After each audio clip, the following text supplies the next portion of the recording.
পরীক্ষা দিবেন এত সহজ কোশ্চেন মানে যথেষ্ট প্রশ্ন সহজ হয়েছে আমার সাবজেক্টটা আমি বলতে পারি। আমার হলেরও যারা বসেছিলেন ফ্রেশার্সরাও এবং অন্যান্য সাবজেক্টেও খোঁজ নিলাম, তারাও বললো যে কোশ্চেন সহজ এসছে, অতএব কাট অফ হাই নামবে।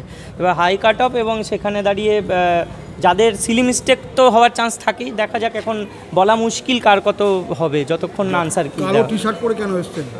দেখুন, কালো টি শার্ট পরে এই জন্য এসেছিলাম কারণ আজকে তো যোগ্যদেরকে আবার নতুন করে পরীক্ষা দিতে হবে। এই বিভীষিকাময় একটা মানে তন্দ্রাচ্ছন্ন পরিবেশে আমাদের পড়তে হয়েছে, তার দোষ তো আমাদের নয়, সেটা সকলেই জানে।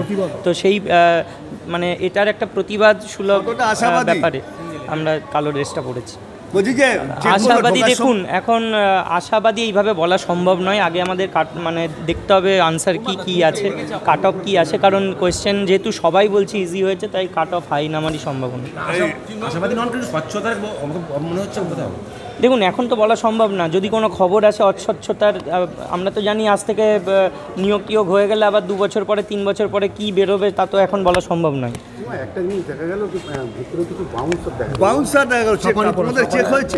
হ্যাঁ, চেকিং হয়েছে, থরলি চেকড হয়েছি। কারা চেক করলো?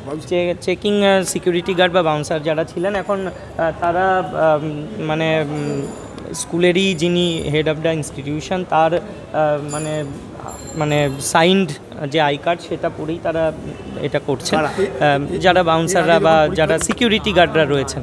এবার তারা মানে কোনো সংস্থার মাধ্যমে নিযুক্ত নাকি কমিশন থেকে নিযুক্ত সেটা তো আমরা বলতে পারবো না। এটা দেখেছো কোনো জায়গায় বাউন্সার? না, সাধারণত তো হয় না। স্কুলেরই সাধারণত সিকিউরিটি গার্ড বা টিচার তারাই থাকেন। এখন জানি না এটা কি নিয়ম হয়েছে, আমরা তো বলতে পারবো না, এটা কমিশন দেখবে কি ব্যাপার। চিন্ময় কোথায় রে? আটকে দিয়েছে।